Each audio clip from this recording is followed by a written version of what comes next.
All right, the EIDL grant. This is an update today for you about what's going on with the EIDL grant from SBA, the purported $10,000 you were supposed to receive and you have not gotten. We received a lot of comments from you about yesterday's video, so this is a new update. Today we're going to be doing 4 new videos, one on EIDL grant, one on PUA, a third on unemployment applications, and a last on the second stimulus check.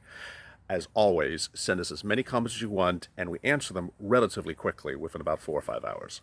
All right, so EIDL grant. A lot of you had questions about the following subjects. First, some of you asked generally how to correct an error. One of the questions that someone said was, when they applied for EIDL, they listed 7 employees, but they forgot to list themselves and their husband, who are also employees of the business, which would have made 9. Is there a way to update the application? The short answer is not apparently at the moment. Another person also said that when they applied for their EIDL application, they put 1 and meant to put 2. Can they update their application? This is the short answer, and then there's a long answer. The short answer is there's no apparent way to update your application. The longer answer is there's a possibility, and I'm not going to represent to you that it is true or incorrect. You know how I speak to you. I always give you all the truth. Basically, you can call up SBA. They are very responsive, as I've indicated to you before in prior videos, of all the agencies we're dealing with in all these videos, whether it's Treasury or Fed or SBA or PPP lenders. SBA is the most responsive. They pick up the phone within just minutes, even in the middle of the day. You call them up, and as I've said to you before, you don't call once, you call multiple times. But you keep on calling, you get the answer that you want. And you ask them, can you pull my application based upon my confirmation number? You give them your confirmation number, and their response will be one of 2 things. One, they haven't gotten to your application yet. You're later in the queue. Or 2, they have gotten to your application.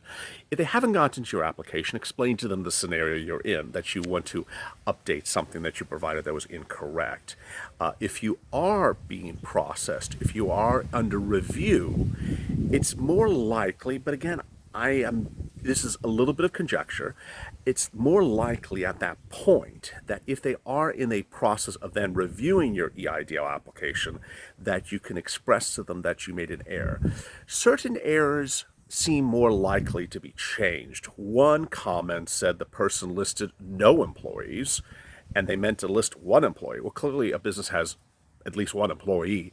So that seems to be a type of error that they would likely change. In other words, the short answer is there's no apparent way to change your application. Once you submit it, you're done. But there's always that wiggle room that you can possibly get into, calling up SBA and say, hey, I made an error.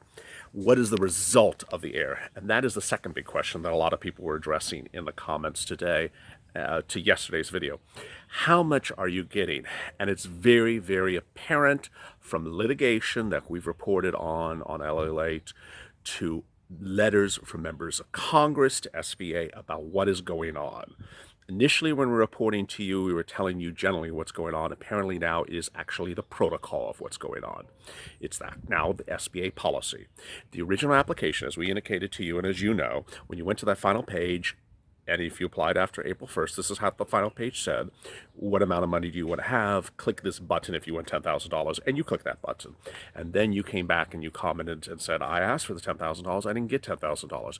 It became apparent in early April from readers' comments that they weren't getting $10,000, that they were getting less. It's now very apparent that the protocol, the policy of SBA is they are paying EIDL amounts based upon the number of employees you listed on that application, on that website. Now, you're going to say, and I'm going to repeat it back to you, certainly, you did not know that listing the number of employees was so critical in determining how much EIDL benefits you were to get. You just thought it was a passing question. You had seen and you had heard, and it was, you don't even have to see it here. It was in the CARES Act. It's actually in the legislation. You are to get $10,000. There's nothing in the CARES Act that you're supposed to be paid based on the number of employees.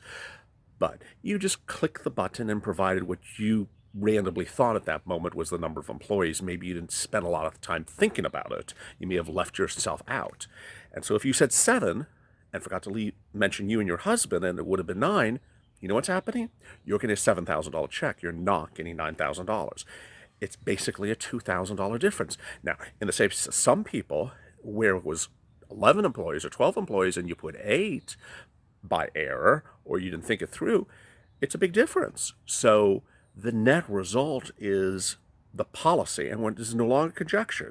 Initially it was conjecture, initially it was a trend we were talking to you about in these videos. Now it's actually the policy of SBA that they're paying based upon the number of employees you indicated in that EIDL application. So a lot of your comments were, can I modify the number of employees in the EIDL application? And yeah, you could try, but it appears that they're doing this for a reason, to ration off the money. Now, why do I say that? There's 2 reasons. One, there's litigation. There's litigation that someone has filed. Good luck with that. But there's litigation filed in which the person says they were entitled to $10,000. They can get the $10,000. I'm not so concerned about that. What I'm concerned about is the letter from members of Congress that has been sent to SBA that's repeating basically your concern and my concern about what's going on here. That says, hey, here's the CARES Act. Let me quote you the language. It says businesses that are aggrieved because of COVID-19 under EIDL grant are to be paid $10,000 from SBA. That's the language. It doesn't say an amount based upon the number of employees. It doesn't say that language anywhere, from head to toe and bottom to left. It doesn't say that anywhere. And the letter from members of Congress to SBA is saying, wait a second, what are you doing? You have taken the CARES Act and rewritten it and determined a payment amount, a rationing of SBA funds for a purpose that we did not delineate. That is not the law. Now, I'm not going to sit here and tell you I know what's going to happen between politicians and SBA. I'm just telling you that your grievance and our reporting is now an issue of political concern because it is a viable concern. All right, next question that we got, a lot of comments were about, was, can I apply for EIDL now? No. Very, very clear. If you did not file an application by the time of watching this video, you can't file an application now. The EIDL grant window has not been reopened. It was open in a period from late March to approximately mid-April. If you got an application in and you got a confirmation number, which you should have saved, then you are in. You're in the processing. Don't worry that of what the current status is. The current status for new applications is closed, but your application is in queue, so don't worry. But you can't submit a new application or another application. Another comment that someone tweeted a few days ago was, I keep on reapplying for EIDL in early April. Wait a second, there's no such thing. One business, one application. You shouldn't have multiple applications out there. That's just really going to muddy the waters for you. One application, that's it. Another question that a lot of people have is EIDL versus PPP versus PUL versus unemployment benefits. It's a great question. And basically the answer is, don't worry about it.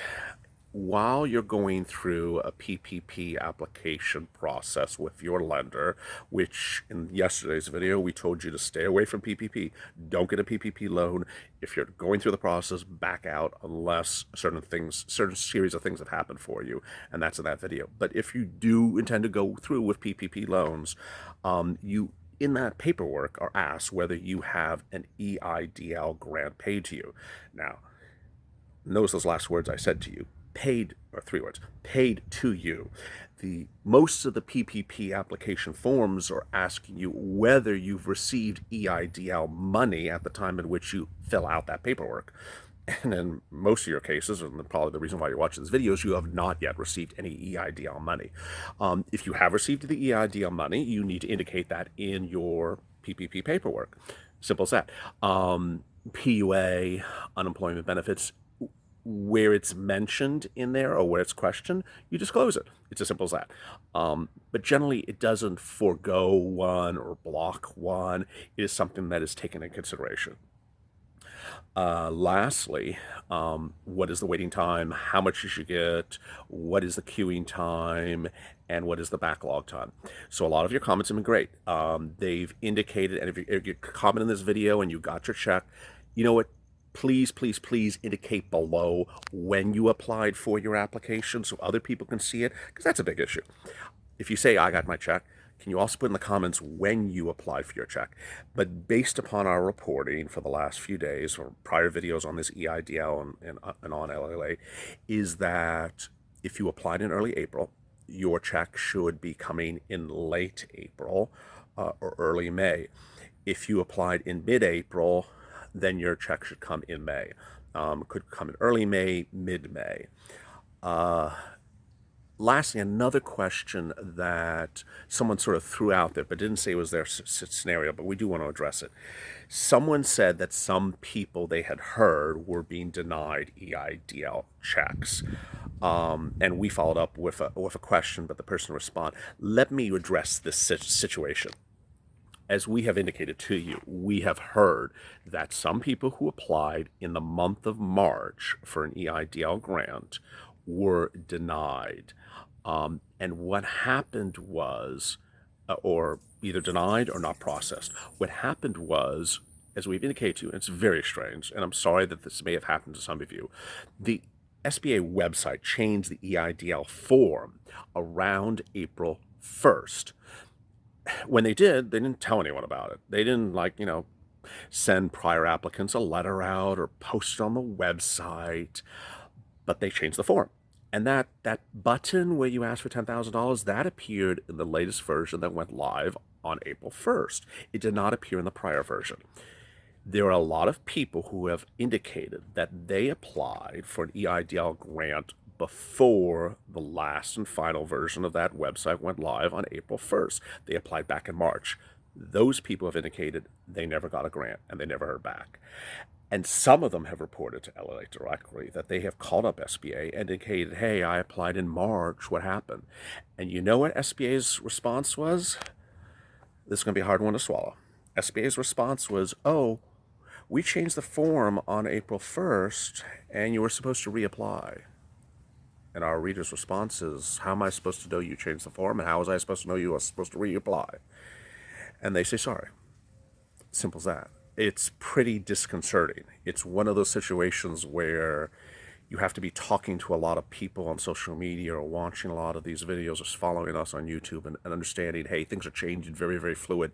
Be up to date to the very minute.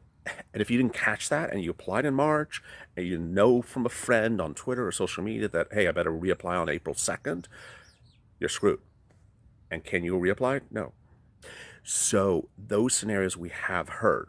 We have not heard about people being denied EIDL checks or grants for applications filed after April 1st. So that's good. Finally, if you have any questions that we can't answer, and we answer them very quickly, always address them to SBA. Of all the agencies we've dealt with in all this reporting over the last few days, SBA is the most responsive. And as we indicated to you before, call up SBA, call them any time of the day. They answer the phone very, very quickly and express to them your concern. And our tip that we indicated in a prior video, I'll repeat it here, is that if your application is more than 4 weeks old, if you filed your application, you haven't heard anything in 4 weeks, tell them that when you call up. There's a special department, only we are telling you this. There's a special department that you can get routed to. It's sort of like a supervisor, an escalated division inside the call center that you can express to them, hey, I applied on X day. It has been now 5 weeks. What's going on? They're not going to work on the application, but they will take a finer look at it and give you more details. They're very, very responsive. Finally, if you have any comments, comment below. Our turnaround time lately for comments, and you've had a lot of them, and keep them coming. It's about 4 hours later. We're reviewing your comments throughout the day and comment and responding back within about 4 hours. Today's reporting, again, is going to be on 4 subject matters. So if you have to be updated about anything, this matter, second proposed EIDL, second proposed stimulus check, PUA, and applying for unemployment benefits. Some of these overlap for a lot of you. So stay with us. And stay with LALATE for more.